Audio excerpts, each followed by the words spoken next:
Gloria was standing in front of the hallway mirror, fiddling with the strap of her red dress like she was getting ready for something important. Her reflection grinned back at her, smug and confident, while she grabbed her purse without even really looking at me. Then, in the most casual voice you can imagine, she dropped a bomb. "I'm heading out on a date. Try not to get too jealous." At first, I thought maybe I misheard her. Maybe she was joking, some weird, dry kind of humor, but the way she shifted her weight and wouldn't meet my eyes told me everything I needed to know. This wasn't a joke. This was happening. I leaned on the edge of the kitchen counter, trying to piece together what the hell I'd just heard. "Come again," I managed, my voice steadier than I thought it would be. Gloria let out this sigh, already sounding annoyed, like the conversation bored her. "You heard me," she said, flipping her hair over one shoulder like she couldn't be bothered. "I've got plans tonight with someone else." It wasn't just what she said, it was how easy it came out of her mouth. Like it didn't mean a damn thing. Like it was totally normal to put on the dress I bought her and now she was heading out to see another man. The word date hit me hard, settled in my chest like a slow, deep bruise. I should have said something right then. Called her out. Asked why. Demanded to know what was going on. But I didn't. I just stood there, realizing how much of a stranger she suddenly felt like. "So I'm just supposed to be okay with this?" I asked, pulling in a slow breath to keep my voice even. She gave me that same smirk, only this time it felt colder, like ice under the skin. "I expect you to be an adult about it," she said, like she was explaining basic math to a kid. "We've been together a long time. Marriage gets dull. I just want to see what else is out there." A dry, bitter laugh slipped out of me before I could stop it. My heart was pounding, but on the outside, I stayed still too still.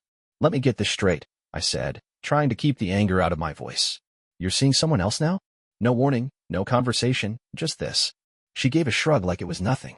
"You would have found out eventually, so what's the point in hiding it? It's not like I'm leaving you." There wasn't an ounce of guilt in her voice. No second guessing. She'd already made up her mind. And now, whether I was ready or not, I had to make mine. Something in my gut told me that by the time this night ended, she wouldn't be smiling anymore. She stood there, adjusting her dress again in the mirror, like none of this was out of the ordinary. Like she hadn't just cracked open the heart of our marriage with a few thoughtless words and a shrug. She was going out on a date with someone else. That thought should have sent me into a rage, should have made me want to break something. But instead, I felt strangely calm. My mind hadn't been this clear in years. I expected fury to come roaring in, to shake me to my core, but it didn't. Not yet. What I felt instead was this strange, focused awareness. Like I'd been half asleep for years and was finally waking up. I never poked through her phone. Never questioned where she was or who she talked to. I wasn't that guy, the suspicious, jealous type. I trusted her. I always did. Until now. She turned back to me with a sigh, like I was the one being difficult. "What?" she asked, shifting her purse to the other shoulder. "You're acting strange." Strange. That almost made me laugh out loud. Maybe I did, just a soft, dry sound that barely made it out. Instead of answering that, I said, "How long?" My voice was flat, too controlled. She blinked. "How long what?" I stared at her, letting the silence stretch. "How long has this been going on?" She rolled her eyes, clearly irritated, like I'd just asked her something trivial, like what she wanted for dinner. "Don't be like that," she said, waving a hand. "It's not a big deal. Not a big deal." Those words echoed through my head, bouncing off every wall inside me. My fingers tightened around the back of the kitchen chair. "Not a big deal," I repeated slowly. "You're walking out that door to meet another guy, letting him touch you the way I do, and you think that's not a big deal?" For just a second, her confidence cracked. A flicker of guilt passed over her face, but it was gone almost before I could register it.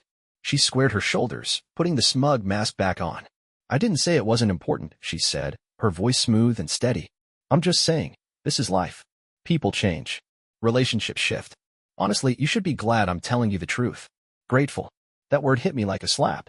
I studied her then, really looked at her. There was no regret in her eyes. No hesitation. Just distance, like she was already halfway out the door. Like this whole conversation was just a box she needed to check off.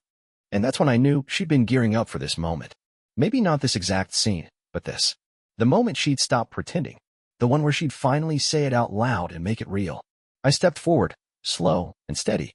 She didn't flinch. Didn't even blink. "You're not the woman I married," I said, my voice low. Her smirk stretched a little wider, like she'd been waiting for me to say that. "Of course I'm not," she said lightly, almost amused. "People change. I've changed. Maybe you should too." It felt like she was talking to a stranger, like somehow I was the one being unreasonable. I let out a slow breath through my nose, trying to keep my emotions under control, locking them away tight. "And what exactly am I supposed to do with this, Gloria?" I asked, trying to keep my voice steady. She raised her eyebrow like the answer was obvious. I expect you to deal with it, she said, taking another step toward the front door. She checked her watch like this whole thing was just another item on her to-do list. Like she was late for a dentist appointment, not walking out on her marriage. She was already done. Her mind was made up. But so was mine. I stood up a little straighter, rolled my shoulders back, let my hands relax. Go, I told her, plain and simple. That stopped her cold. Her head tilted just a little, lips parting like she didn't see that coming. You're okay with this? She asked. I gave her a smile, not the kind she'd seen before. Not kind. Not amused. Just honest. No, I said, but you've made your choice. Now it's my turn. Her fingers twitched at her side, subtle, but I caught it. For the first time tonight, she looked unsure. Nervous, even. Good. Then, without another word, she turned and walked out. The door clicked shut behind her, leaving a silence so heavy it felt like it could crush me. But I didn't move. Didn't yell. Didn't throw a damn thing. I just stood there, every thought racing faster than I could keep up with. She thought she had the upper hand, that she was the one pulling the strings here. But she didn't have a clue what was coming. That smirk she wore? She'd regret it soon enough. The silence lingered long after the sound of her heels had faded. But this wasn't just regular quiet. No, this was the kind of silence that digs into your bones, that makes your own home feel foreign, haunted, even. Gloria had walked out like she hadn't just burned our whole life down with one smug line and a cold smile. I'm off on a date. Try not to be too jealous. That line kept echoing in my head, over and over like a damn broken record. And every time it replayed, it got a little heavier in my chest. I looked around at the house, the home we built together. Photos on the walls of vacations and birthdays and fake smiles. Her perfume still hanging in the air. Her coffee mug from this morning, still sitting half full on the counter. Everything looked the same, but none of it felt the same. I dropped into a dining chair, elbows on the table, hands rubbing at my temples while my mind spun out. How long had she been planning this? How long had I been walking around clueless, thinking we were just another couple trying to make it through the rough patches? Had she been with him for weeks? Months? Years? I wanted to be furious, really feel the rage. I wanted to scream, punch the wall, tear something apart. But all I felt was a strange kind of clarity. A stillness. She had chosen her path. And now, for the first time in way too long, I realized I had a choice too. Most guys in my shoes? They'd demand answers. They'd shout, plead, maybe even beg. But not me. Not tonight. Because I knew what she really wanted. She was hoping I'd lose it. She wanted a scene, drama, chaos, some kind of emotional meltdown to make her feel justified. To make me look like the pathetic husband she'd already decided I was in her mind. But I wasn't giving her that satisfaction. Instead, I took a slow, deep breath and reached for my phone. Not to call her. Hell no. That would have been too easy. I dialed a number I hadn't touched in over a year. Hey, it's me, I said when the line picked up. There was a pause, then a familiar voice. Miles. My brother. We hadn't had a falling out or anything dramatic like that. Life just got in the way, him moving out of state, me buried in the day-to-day grind of marriage and bills and expectations. I need a favor, I said, straight to the point. Another pause. Then, what kind of favor? I hesitated, gripping the phone tighter. I need to get out for a while. He let out a breath on the other end. You okay? Was I? Honestly, I didn't know. But I wasn't about to dump it all on him over the phone. Not really, I admitted. But I will be. More silence. Then finally, come on over. I hung up, grabbed my keys, and walked out without even bothering to lock the door. Because for the first time in my life, I wasn't sure I'd be coming back. The drive to Miles's place felt longer than I remembered. Just me and the road, and way too many thoughts. Gloria had never been the type to settle. She always wanted more adventure, more attention, more of whatever made her feel alive. Maybe I'd been blind to it. Or maybe I just convinced myself that I was enough for her. Clearly, I wasn't. By the time I pulled into my brother's driveway, I already knew what I was going to do. I wasn't going to chase her. I wasn't going to fight for a woman who mentally walked out long before she physically did. No, I was going to do the one thing she never saw coming. I was going to let her go. And deep down, I had this feeling, this certainty, that she'd regret it a whole lot more than I ever would. I sat there in the car for a while before I went up to the door. The engine idled, the soft hum filling the empty silence of the street. It was strange, sitting there in front of Miles's place when I should have been back home, watching some late-night comedy with Gloria, or lying in bed while she scrolled through her phone. But instead, I was here. I gripped the steering wheel, knuckles white, took a long breath. A part of me, some tired, broken part, wanted to turn around, pretend none of this had happened. Go back to the comfort of denial. But I knew better now. Gloria had made sure of that. This wasn't just about infidelity. It wasn't about her going out. It was about control. About making me feel small, powerless. That's why she did it the way she did, tossing it out like a casual remark, daring me to react. She wanted to make me feel like I didn't have a say, like I didn't matter. But she was wrong. I wasn't some beaten-down husband waiting for her to come home. I wasn't going to fall apart just because she thought she could flip the script. If she thought she had the power in this story, she had another thing coming. I finally climbed out of the car and knocked on the door 2 short taps. Miles opened it almost right away, standing there in a hoodie and sweatpants, looking at me like I'd just dropped out of the sky.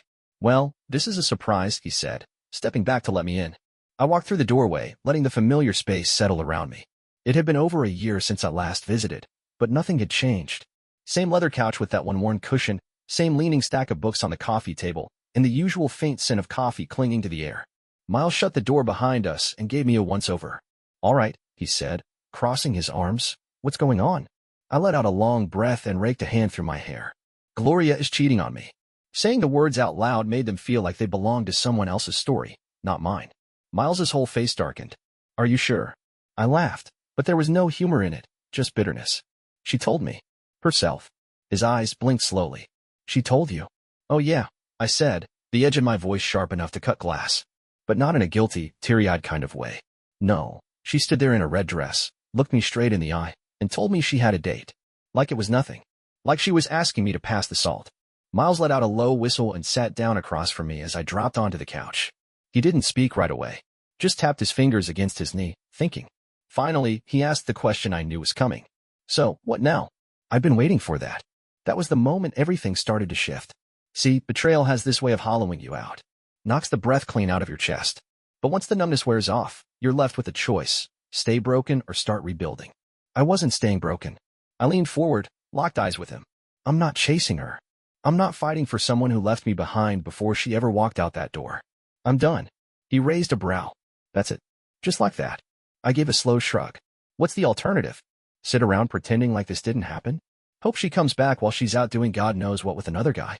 Miles nodded after a moment. You're right. She doesn't deserve that. No, she doesn't, I agreed. But still, the weight sat heavy on my chest. Not just because she cheated, but because of how she did it. So casual. So damn smug. Like she was proud of it. That wasn't just cheating, I said.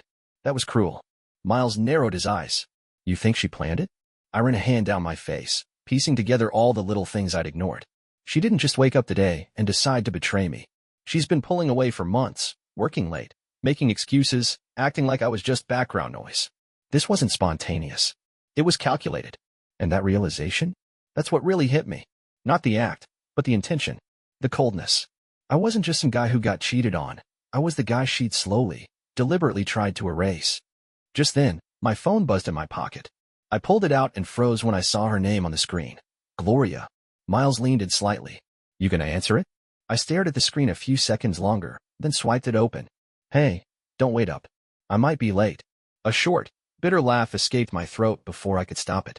She still thought she was calling the shots. Miles glanced at the screen. She's really just going all in, huh? Yeah, I said, sliding the phone back into my pocket. But so am I. Because what she didn't know was that the world she thought she'd come back to, it wouldn't be waiting for her. Not like it used to be. She made her move. Now it was my turn. I didn't sleep that night, not because I was crying or angry or heartbroken. All that stuff? It had burned off already, turned ash. What I felt now was colder, clearer. I was thinking, planning. By the time the first gray light crept through the blinds of Miles's guest room, I had my next steps figured out. She'd spent months quietly preparing her escape. She thought that gave her power. But for the first time in a long time, I was the one calling the shots. First order of business? Call a lawyer. Not just any lawyer, the best one I could find. A guy whose name alone probably made people settle out of court. His name was Jack Reddick. And when I met him an hour later, he looked like someone who won his cases before he even walked into the room. So, Ron said, flipping through the folder I brought. Your wife's cheating, and she thinks you're just gonna sit around and let her? Pretty much, I said. Ron gave me a crooked smile. People like that always think they're untouchable. Until they're not. I liked him immediately. I laid everything out for him, the way she told me, the slow pullback over the last few months, her arrogance, her total lack of guilt. He listened closely, nodding now and then, eyes sharp and steady. Then he leaned back, folding his hands together. This actually puts you in a strong position, he said. You haven't confronted her yet, which is perfect. She still thinks she's got the upper hand. Let her keep thinking that. The more confident she is, the cleaner this will go. I let out a long breath I didn't even know I was holding. For the first time since this all started, I felt like I wasn't just reacting. I was moving. That evening, I went home. I figured it would feel different. Maybe colder. Maybe distant. But it didn't. The house hadn't changed. It was her that had. I stepped inside and closed the door behind me. The air still carried her perfume, lingering like a ghost. Just hours earlier, she'd stood in this room and told me that she was off to see another man. I walked through the place slowly, letting the details soak in, the pictures, the books, the throw blanket folded neatly on the couch. It all looked so normal. But I knew better now. The cracks were already spreading, even if you couldn't see them yet. Then I heard it. The sound of a key turning in the lock. Gloria walked in like she owned the place, purse swinging off her shoulder, like she hadn't just spent the night wrapped up in someone else's arms. She froze the second her eyes landed on me. "Oh," she murmured, clearly startled. "You're home." It was obvious she hadn't counted on me being there. I leaned against the kitchen island, relaxed, and let a smile play on my lips. Where else would I be? She stared at me, trying to read me, wondering if I was about to lose it, fall apart, or maybe drop to my knees and beg. But I didn't give her any of that. Instead, I tilted my head slightly and asked, "So, how was the date?" Something flickered across her face, guilt maybe, or nerves, but she masked it fast and offered a sugary smile. "It was great," she said casually. "Thanks for asking." I nodded like I gave a damn, then motioned toward the dining table, where a neatly stacked pile of papers waited. Her eyes followed my hand, and the second she saw what I was pointing at, the smug little smile vanished. "What's that?" she asked, voice dipping low. I didn't answer right away. I wanted the silence to settle in, wanted her to feel the pressure build. Finally, I broke it. "Divorce papers," I said, calm and clear. "Thought I'd spare you the hassle." Her mouth parted just a bit. She wasn't ready for this. She'd been expecting a meltdown.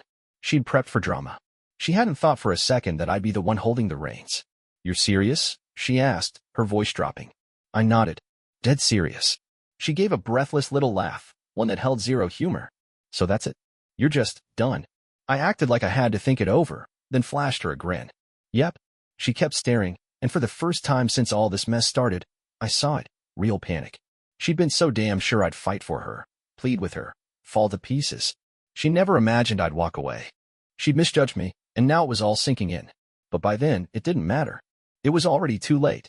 I turned and started up the stairs, leaving her in stunned silence, because she didn't deserve another second of my time. Gloria didn't say anything as I walked past, but I could feel her eyes burning into me. The tension between us was thick, heavy like the air before a thunderstorm breaks. I caught it, the sharp catch in her breath, the slight tremble when she let it out. All the tells of someone realizing they're not untouchable after all. I didn't stop. I didn't even glance back. I just climbed the stairs, each step echoing through the quiet of the house that, for now at least, we still shared. When I reached the bedroom, I locked the door behind me not out of fear, but because I wasn't about to give her the satisfaction of more words. She'd said everything that mattered the second she smirked and announced she was heading out on a date. Everything after that? Useless. I sat down on the edge of the bed, letting out a long breath. The day had worn me out in ways I didn't see coming, but sitting there, alone and certain, I felt something close to peace.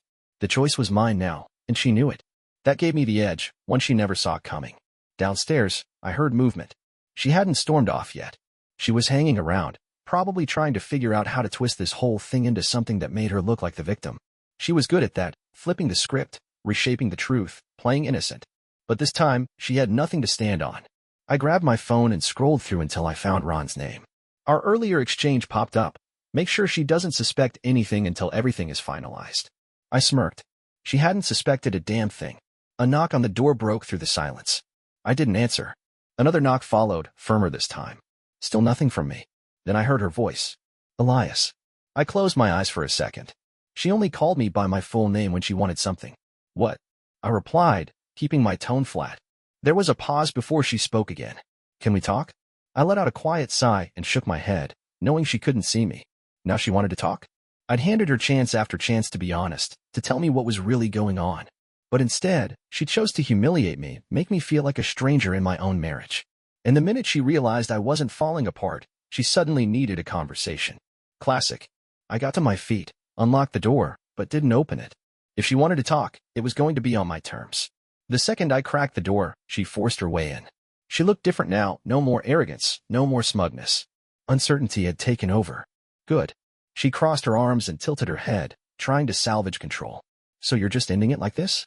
I met her eyes without flinching. Yeah. She blew out a frustrated breath and shook her head. Come on, Elias. This is ridiculous. I nearly laughed at that. Ridiculous? She'd strutted out of here like royalty off to a banquet, flaunting her betrayal like it was nothing, and now she wanted to play reasonable? I folded my arms and looked at her. What exactly do you think is ridiculous? That I'm not begging you to stay? That I'm not falling all over myself to win you back? I paused, letting it sink in. If that's what you were counting on, you've seriously misread the situation. Her mouth opened slightly. She looked caught off guard, like her usual script had failed her. I thought we had an understanding, she finally said, her voice softer now. I raised an eyebrow. An understanding? She let out a sigh, clearly exasperated. Marriage isn't black and white, Elias. It's not some perfect little story where two people stay 100% faithful forever. People grow, they change, and I thought you'd be more open-minded. I shook my head slowly, a dry laugh escaping me. Let me get this straight. You think being in a real marriage means I'm supposed to just sit here while you go off and sleep around? That I should just accept being your backup plan while you play the field? She frowned. That's not what I meant. It's exactly what you meant. A flash of frustration crossed her face, and I could see the mask slipping. For the first time, her polished performance was cracking. You're making this harder than it needs to be, she muttered. I took a slow step forward and lowered my voice. No, Gloria. You made it harder the moment you decided I wasn't worth the truth. Her jaw tightened. So what now? We just throw away everything we built? She asked, her voice strained. I tilted my head slightly, not missing a beat. You already did that part. She flinched. It was quick, barely noticeable, but I caught it all the same. With a long exhale, I felt the weight of everything crash down into my bones, tired in a way that went deeper than sleep could fix. There was nothing left to say. Nothing left inside me to offer her. This divorce is happening, I said, my voice flat but firm. If you want to act like this blindsided you, be my guest. But don't stand there and pretend like this wasn't your choice from the beginning. A heavy silence wrapped around us like fog, thick and unmoving. Then, without another word, she spun on her heel and walked out of the room. This time, I didn't watch her go. I didn't care anymore. Because for the first time in a long, long time, I wasn't holding on to something already dead. I was letting it go. The moment Gloria stepped out, everything inside me collapsed inward, but not with grief or anger. Not anymore. It felt like release. Freedom. A kind of peace I hadn't known in years. I dragged a hand down my face and let out a long breath. The house had gone quiet, except for the occasional clink of glass and the soft shuffling of her footsteps downstairs, small, hollow noises of someone trying to wrap their head around a reality they never expected. In her mind, I was supposed to put up a fight. She thought she had me in her pocket, that I'd fall apart, beg her to stay, swear we could fix this. It never once occurred to her that maybe I'd already let her go. I walked over to the window and pulled the curtain back a little. Outside, the street was calm. Streetlights cast long shadows across the pavement, the world still spinning, still quiet, like nothing had changed. Funny how normal things looked, even when your life just turned inside out. Then I heard her voice, faint at first, muffled. I turned my head slightly, realizing she was on the phone. I wasn't planning to listen in. Hell, I thought I was done caring. But something in the way she spoke, soft, uncertain, made me pause. Gone was the smugness, the condescending tone she'd used earlier. This voice was different. Shaky. I stepped quietly toward the door, careful not to make a sound, and eased it open just enough to catch her words. I don't know, she whispered harshly. He's not reacting the way I thought he would. I froze, hand tied around the doorknob, something sharp curling in my gut. Who the hell was she talking to? And why did she sound like she was losing control? She sighed, the sound thick with frustration. No, I didn't expect him to be thrilled, obviously. But I figured he'd fight for it. He just agreed. Like it didn't matter. She paused again, this time her voice softer, almost fragile. What if I miscalculated? I almost laughed, honest to God laughed. Miscalculated. That might have been the first honest thing to come out of her mouth all night. I leaned against the door frame, arms crossed, and just listened. Another long silence stretched before she spoke again. No, he doesn't know. Why would I tell him? That would ruin everything. Then came the sentence that lit a fuse in me. I'll handle it. Just stick to the plan. The plan. Of course there was a plan. Gloria wasn't the type to leap without a net. This wasn't a spur-of-the-moment betrayal, it was premeditated. Calculated. And I wasn't supposed to be calm. I wasn't supposed to think. I was supposed to break. Too bad for her. I wasn't the man she thought I was.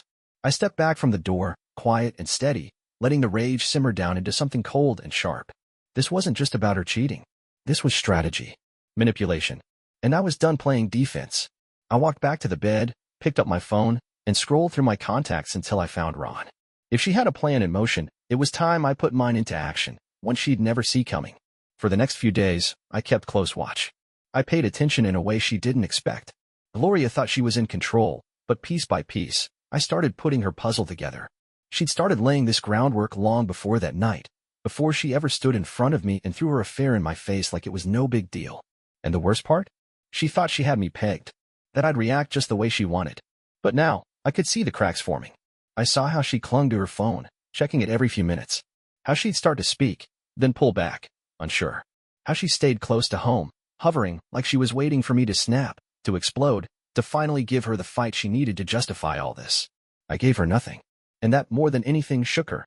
Because someone like Gloria doesn't know what to do when they're met with calm. Calm unnerves people who thrive on chaos. I let her twist in that silence for 3 days. Then, on the 4th, I made my move. I waited until she left the house, then made a few important calls. Met with Ron again, going over every last detail. The divorce? Finalized. And thanks to Ron's top-tier legal work, Gloria walked away with nothing. The house? Mine. The accounts? Mine. And the evidence, her little side romance? Tucked neatly into a file so airtight she couldn't wiggle out if she tried. She'd build a trap, and then walked right into one she never saw coming. That evening, I sat at the kitchen table, waiting. My keys were tossed on the counter. A glass of whiskey sat untouched in front of me. The front door creaked open. Gloria stepped inside and froze when she saw me. That hesitation again. She was uneasy. Good. I motioned to the chair across from me. Sit. Her jaw clenched, but she did as I asked. I watched her carefully, the tension in her shoulders, the nervous tapping of her fingers on the table. She was waiting for my outburst. She didn't realize she'd already lived through it.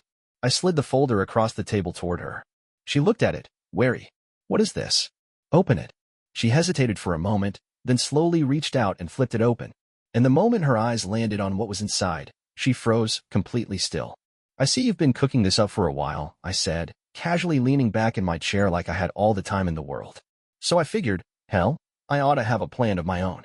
She swallowed hard, the kind that makes your throat jump, and her grip on the paper tightened like it might keep her grounded. This is she began. Divorce papers, I cut her off, smooth as ever. They're finalized. And since I was the one left holding the betrayal, I made damn sure they favored me. Her lips parted just a bit, and that's when I finally saw it. Not sorrow, not anger, but fear. Real, honest fear. She never believed she'd lose. Never thought I'd be the one to flip the script. She tried again, but I lifted my hand to stop her. Don't, I said, firm and steady. I don't give a damn about your excuses. I don't care what grand plan you had worked out. And I sure as hell don't care who the guy is. I leaned in, voice dropping to a level only meant for her. All I care about is you getting the hell out of my house. Her breath caught in her throat. Elias. This was your call, I reminded her, my tone colder than it had ever been. You wanted freedom? Congratulations, you're free. You wanted to play the field? Great. Just do it somewhere else. She blinked a few times, quick and panicked, her hands clenching into fists. You don't get it. Oh, I get it just fine, I said, my voice like ice. You thought I was weak. Thought I'd fall apart, beg you to stay, dance along to whatever little game you had in mind. I tilted my head slightly, calm now, controlled. But you guessed wrong. Then came the silence. Heavy. Final. And finally, she let out this broken laugh, not happy, not amused, just bitter and empty, the kind of sound people make when everything they built starts crumbling right in front of them. She shook her head slowly. I guess I did. I stood up and grabbed my keys. Pack your bags. You're out tonight. She didn't argue. Didn't cry.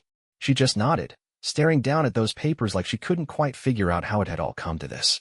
She'd been so sure she was in charge, so confident she had the upper hand. But in the end, she played herself. And me? I walked out that door. But did I just let the guy who stole my wife and blew up my marriage off the hook? Not a damn chance. There was no way I was going to stand around picking up the broken pieces of my life while he walked away clean. So I did what any man in my situation would do. I called up Ron. Now, Ron's been my lawyer for years, but more than that, he's connected. The kind of guy who knows people, the type that handle things outside the lines of legal paperwork. Sitting across from him in his dimly lit office, I leaned in, voice low. I need a name, I said. Ron didn't even flinch. Just nodded, like he'd been expecting this. Figured you'd ask. Give me a few days. And what if I want more than just a name? I asked, slow and deliberate. He studied me, fingers tapping against the desk. We'll talk once you've got the name. 3 days later, I was back in that same seat. Ron lit up a cigar, took a long pull, then slid a folder across the desk toward me. "John Wayne," he said, plain as day. I flipped through the file. The guy was mid-30s, dressed like a hotshot, tailored suit, slick hair, smug grin. The type who thinks nothing can touch him. "Where's he work?" I asked. "Downtown. Finance firm. He's a senior analyst. And here's the kicker, married. 2 kids." I let out a low chuckle. "So destroying homes is just a hobby for him, huh?" Ron exhaled a cloud of smoke and leaned back. "Seems like it." Then, after a beat, he added, "For a little extra, I can make sure he learns not to mess with another man's wife." I looked him dead in the eye. "How much extra?" He gave me a number. "Not cheap, but worth it." I pulled out my checkbook, wrote the amount, and slid it across the desk. "Make it count," I said. Ron grinned, tucking the check into his drawer like it was just another day at the office. "Consider it done." 2 days later, word came back. John got jumped outside his building late at night, just as he was heading to his car. They took his wallet, his fancy watch, and gave some special attention to his manhood, if you catch my drift. He landed in the hospital for a week. I didn't stop by, of course. But I heard through the grapevine he wouldn't be wrecking anyone else's marriage anytime soon. Gloria, on the other hand, tried to put up a fight. Dragged out the divorce for 7 long months, clinging to whatever scraps of control she had left.